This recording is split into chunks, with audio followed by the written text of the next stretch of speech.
The first 5 were all kind of like just like good and tasty and like somewhat hot. That's a different. Okay. Movies.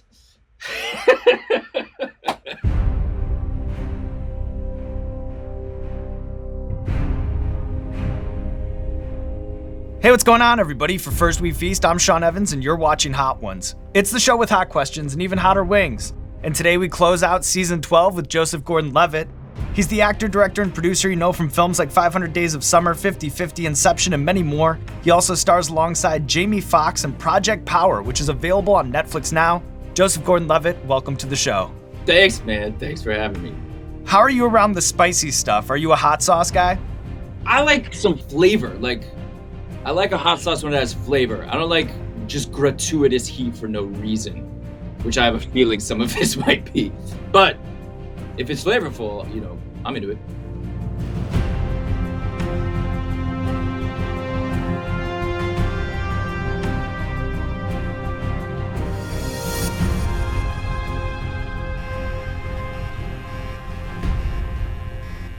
By the way, I don't know if you know, there's a heat wave here in Southern California.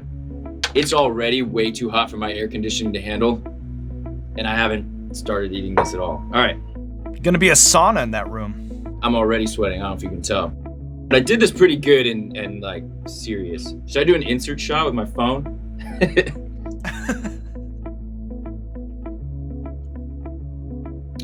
That's delicious. I would definitely eat that all day.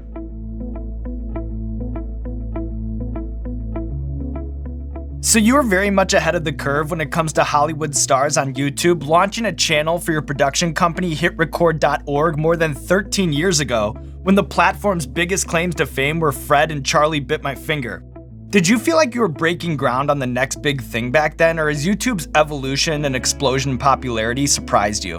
I mean, I wouldn't claim to be so prescient or anything, but yeah, I figured a good long time ago that the internet was going to be a thing, an important thing. I find YouTube incredibly beautiful. My kids were interested in what makes fruit go rotten. We found a channel on YouTube that's just nothing but very elaborate stop motion footage of all kinds of fruit and food going rotten. I wouldn't be able to show my kids a video of something so incredibly specific before YouTube. And not to mention just I want to hear that Debussy piece. Play it on, a banjo. You can just find everything. Not to mention idiots like me just eating too spicy food. But the heart and the soul and the good sides of what YouTube is gonna move past the attention economy eventually. We just have to sort of course correct and make it so that it's not sort of this behavior modification technique, big data, machine learning, extremist tendencies that are dominating. But I don't think YouTube has to be that. I think YouTube has it within itself to just be the good stuff. Are you a cook? How did you get this job? No, I just do interviews. For us, we were just trying to solve for a problem. We're how do we make celebrity interview shows more interesting? And then this was the disruptive element, You definitely did. You did it. That's delicious. That's a super good one. I like both of them so far. I'll put these in my pantry and eat them.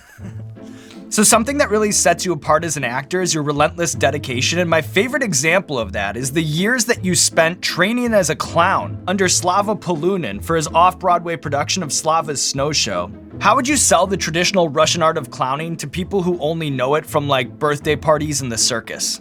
Wow, I'm surprised. I'm very impressed you asked me about this. This is a deep passion of mine that I don't really talk about. And then I get to go on stage with these clowns and no one knows it's me. If you're a fan of Charlie Chaplin, but you watch some of his movies that are a little less slapstick and a little more sad, that's what the Russians are kind of like, except it's not black and white. It's the psychedelic color scheme of a Terry Gilliam movie. But sort of Charlie Chaplin acting. It's very, very real. It's very heartfelt. It's not at all about ugh. It's this is what I love about them. They give performances that, and I know it might sound strange, but because they can dress up as something other than just a normal human, it somehow liberates them, I think, to just put their deepest, most like down inside their feelings out.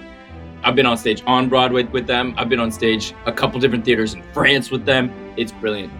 How did you find out that I know about it? That like I love this, that I love the clowns. It's really funny that you know about this. Whoa, that's interesting. I like that. This is all super delicious so far. 3 for 3, yeah. Enjoy that while you can here. Okay. So I know that you're a diehard Francophile and even took a break from acting so that you could study French literature at Columbia University. Paris has long beckoned America's misfits and artists who want to live the flaneur lifestyle and the birthplace of the Enlightenment. But do you think that maybe the mystique of an American in Paris has faded over the years? Like if he were alive today and in his 20s, do you think Hemingway would move to Paris? No, probably not. I mean, there's definitely still something in Paris for people who love movies. There's no other city in the world that has such a love and like a rich, like deep love for movies. You can go to a movie theater that's playing Bogdanovich's Paper Moon on a Wednesday afternoon, and there'll be 30 other French people there. But yeah, would Hemingway go? I don't know. I don't know where Bohemia is anymore. Yeah, did we lose it? You might just kind of have to turn off your phone, and there it is. And then no one knows about it. No one will know that you found it. That's maybe where you find Bohemia. Can you recommend a French film or accessible piece of French literature that maybe the audience should check out during quarantine? Man, this is such a sweet... I expected this to be like snarky and ironic. This is such like a sweet, good-hearted, nice, and like enlightening interview. Well, I'm happy that we could surprise today. Let's see. I mean, like if you want something really weird and Frenchy, I could watch Alphaville. That's like a very strange sci-fi kind of movie. A more recent, very weird French movie. There's Carax. Léos Carax is Holy Motors. That's a very weird and very cool movie. Hotter than L. Oh, the Grim Reaper? Oh, shit. Whoa! I mean, we're supposed to be doing this, right? It's been anarchy in the quarantine episodes. So on your podcast, Creative Processing, you interview creative people that you admire, and I found that your discussion with casting director Mary Vernew was really fascinating. Do you have a moment in your life, a moment in your career that you would describe as auditioning rock bottom? Well, I don't want to, disclose who was hurtful, but they're definitely like, I've auditioned for like one director in particular. I'm not gonna say who it is though, sorry, but like I admired him a lot. Like he made it was only for his like third movie he was making, and his first two movies I loved so much. I went in and, was doing the scene, and he stopped me in the middle, which is like, it's best if you can let the actor finish the scene before you give them feedback. Stops me in the middle. I just don't really buy it. Just completely generic, useless, dismissive, kind of hateful. There's something that's like, I hate you. That's basically saying like, oops, like I hate you and I think you're terrible at this. And that was it. But before I went, I had told myself that I was gonna tell him how much his movies meant to me. I had made that agreement with myself before entering the room, before everything had started going so badly. And so before I left, as I was like walking out, I was like, I just wanted to tell you, how much I love the movies and how much they meant to me. And he goes, no, I'd buy that even less.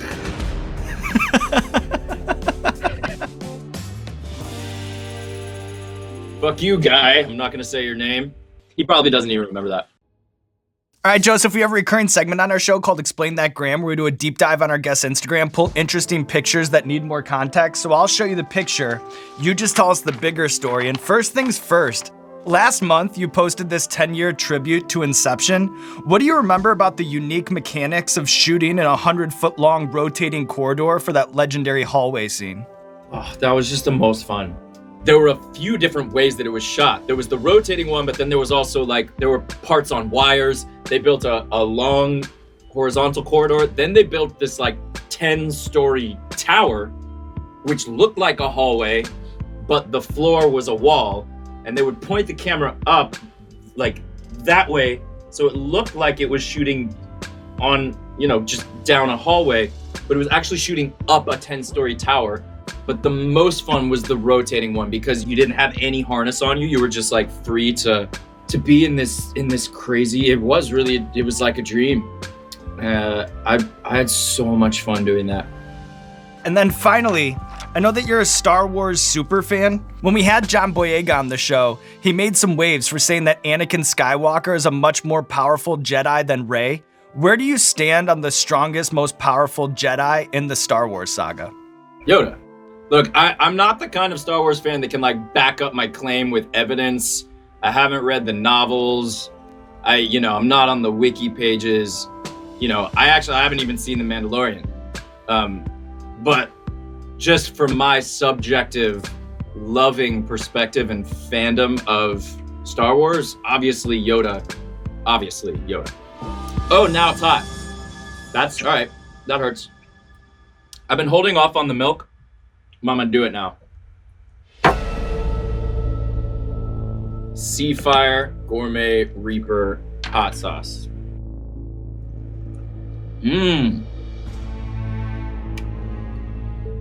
It's smoky, that one. They roast the chili and you can really kind of taste that fire in there. Yeah, you can taste that. As someone who seems especially interested in immersive technologies, what are the filmmaking innovations you get most excited about when you think about movies in the future? That's hot. Okay, I feel that. Be careful on the pours. Be careful on the pours. It didn't hit me at first. It was just smoky and delicious. Really good flavor. And it... Yeah, now that's hot. Okay.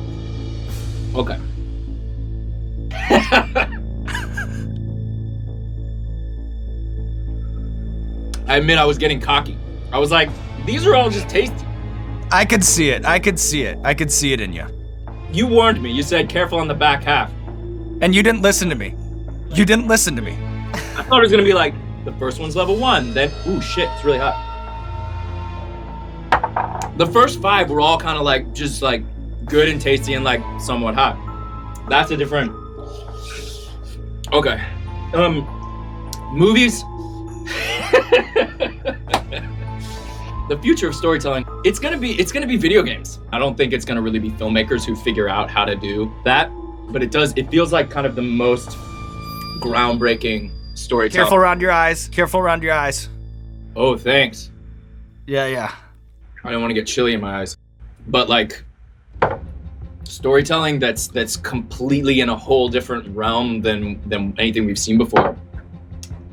I don't think it's going to necessarily be the feature film form. That one taught me a lesson. Thank you for the warning. You're very kind. We want it to be the most comfortable, least comfortable interview at the end of the day, you know? I thought you just wanted me to be in as much pain as possible because that's what the people want to see. We want you to lean into it just a little bit, maybe. Oh, shit. Okay. That was a slightly less aggressive pour, but still, it's on there for sure. That's very aggressive. Be careful with that. Even your sort of foot off the gas pours are pedal to the metal pours. Okay, should I wipe some off? Yeah. Okay, thanks. Got you.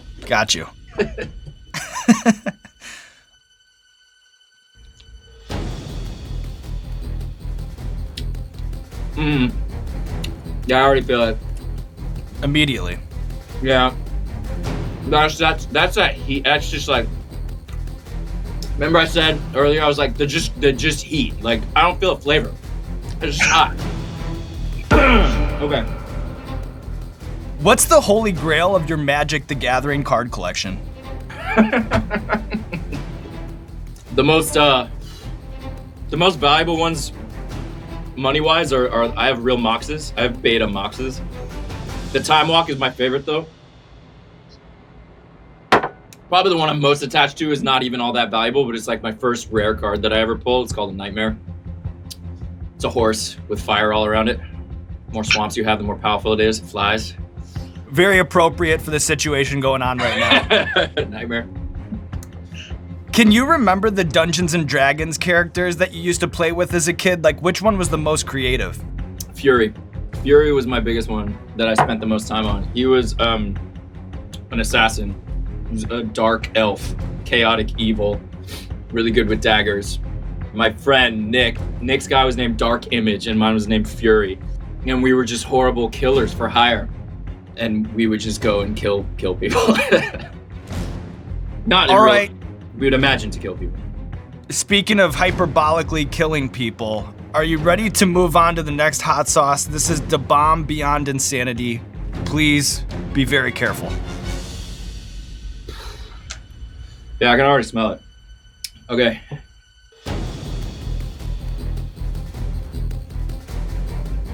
Okay. That one does have some flavor at the very beginning. Fuck! Okay. That tastes more like... I'm feeling like a stationery store. Like cleaning products maybe. Like the scent of a marker. It's like poison. Yeah, kind of like poison or like you know, a household item that you definitely don't want to be ingesting. Sorry, folks. Like, I don't need to shit on anybody's product, but like, I don't have any good reason to eat that. Ugh. Don't worry about that. Everybody who comes on the show has horrible things to say about that sauce. Really? Yeah. So you've performed a duet with Lady Gaga. You've rapped on stage at Madison Square Garden alongside Logic, and I know the music instruments behind you right now, they're not there just for show. Pound for pound, what do you think is the best band t-shirt in your wardrobe? My friend Madison got me an Ugly Kid Joe t-shirt. Partially because I'm named Joe. Fuck. Oof. Partially because I'm named Joe, but also partially because I actually liked that song, like a couple songs off that Ugly Kid Joe CD. They did a cover of The Cat's in the Cradle, which as a dad makes me really sad. Ugly Kid Joe. Fuck. What's your heavy metal album, Mount Rushmore? How many heads are on Mount Rushmore? 4? Guns N' Roses kind of counts as heavy metal. I guess you could put Appetite on there. Like, Careful with the eyes. Careful with the eyes. Thank you. Fuck, sorry. That's why I use this, right? Yep. What else?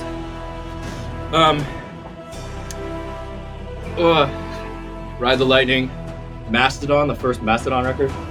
Rage, they're not really metal. I don't know, fucking Black Sabbath and I don't fucking know, man. Metallica and it's Ride the Lightning, Master of Puppets, and Justice for All, Kill 'Em All. There. Purely Metallica, Mount Rushmore.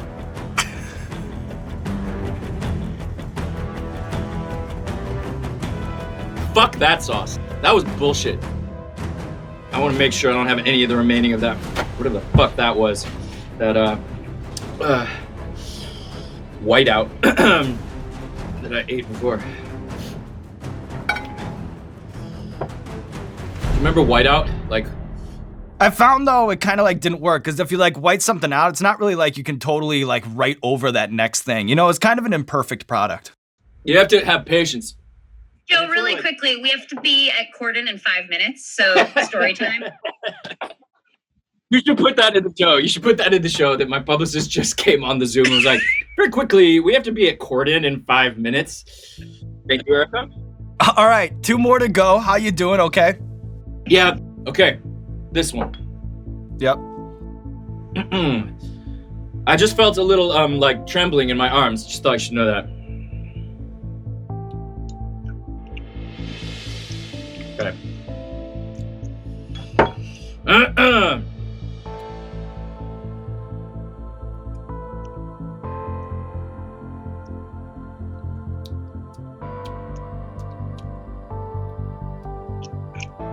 It's the same bullshit. Fuck this. It's like, it tastes the exact same as the last one. You lied to me. I don't want the smoke, Joe. I don't want the smoke. Do you have a favorite food scene from your acting resume? The diner face-off in Looper stands out off the top of my head.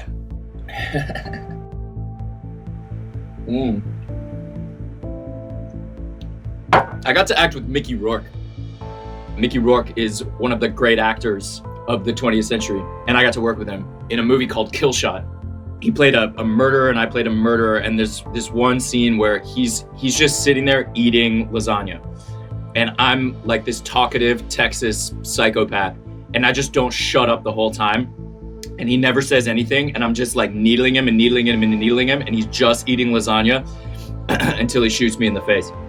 He ate, I think, probably like 2 pans of lasagna, and he made sure to order it from like his favorite Italian restaurant in town. And he ate all of that lasagna. I admire the hell out of it. You should have him on Hot Ones. He would be an amazing guest on the show. Okay.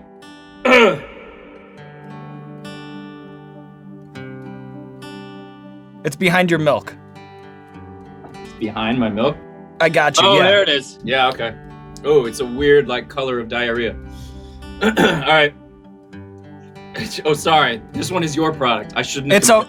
Hey. I apologize. No, we let you swing how you want to swing here on this show. Okay. I have faith that this is gonna be good. I'm gonna enjoy this. But if you don't, be honest about it. I'll be honest about it. Okay. I'm gonna go hard. These squirts are not helping the diarrhea imagery. I'll be honest. Okay. Macaroni in the pot. Okay, that's a lot. That's a lot of hot sauce on there. It's a lot. Cheers. Cheers.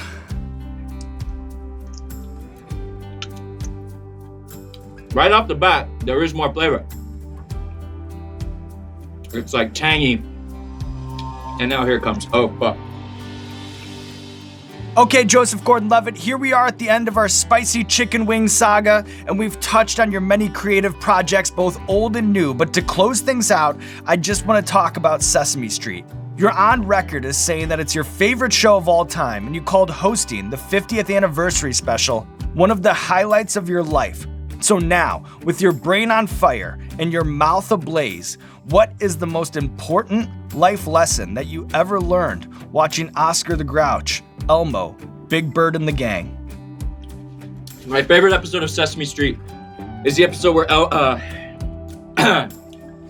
Oscar starts an ice cream stand out of his trash can. He's selling cones of ice cream to people. And he really wants to sell them spaghetti and meatballs ice cream. And nobody wants it because nobody thinks that spaghetti and meatballs ice cream will be any good. And all they ever ask for is strawberry, and they keep asking for strawberry. And he doesn't want to sell them strawberry. He wants to sell them spaghetti and meatballs ice cream. And he never gives up, and he never gives in, and he sells them spaghetti and meatballs ice cream. Oscar the Grouch is my favorite Sesame Street character. I am Oscar the Grouch.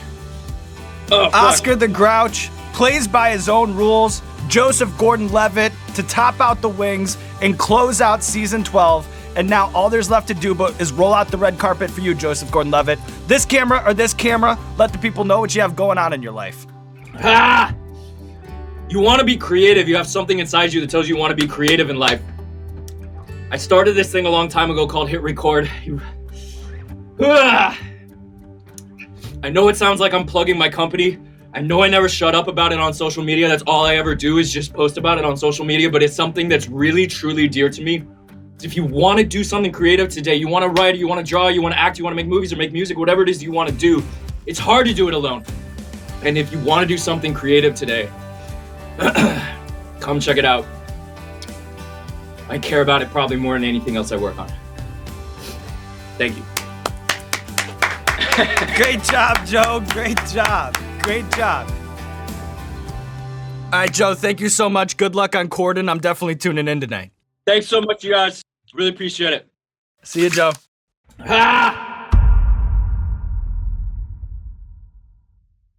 Hey, what's going on, Hot Ones fans? This is Sean Evans checking in with a very exciting announcement. Hot Ones Truth or Dab, the game is finally here, baby. What's in the box? What's in the box? What's in the box? Well, the kit comes complete with 250 question cards, and then here's how the game works. You just go around the table, you take turns being the host, being the players, and when you're a player and you get asked a question, you have a choice, just like in the show. Answer it honestly or suffer the wrath of the last dab, and take a look at this. There's even a mini bottle of the last dab included. I suggest you have napkins on hand. You have to have some milk on hand. And of course, be careful, be very careful around the eyes. Hot Ones Truth or Dab, the play-at-home game, is available at shop.firstwefeast.com, heatness.com, and Amazon. Play at your own risk. Wings not included.